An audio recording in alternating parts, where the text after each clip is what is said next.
Hello everyone, welcome back with me again in this channel. On today's video, I'm gonna show you how you can improve your video for TikTok that you edited on CapCut. So if you guys edit your TikTok video on CapCut, just follow the settings that I'm about to tell you to get the best quality. So first you need to go to adjust and then set the contrast and also saturation to 20,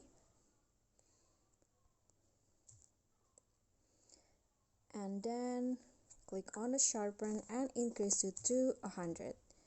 Click on the check icon. Then before exporting, change the video resolutions at the top right here into 1080p and also the frame rate to 30.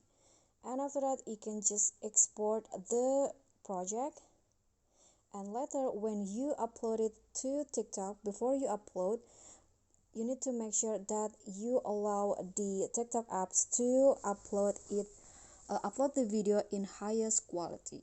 Okay, so that's all from me. Thank you so much for watching. Please don't forget to subscribe, like this video, comment, and also click on thanks. Bye.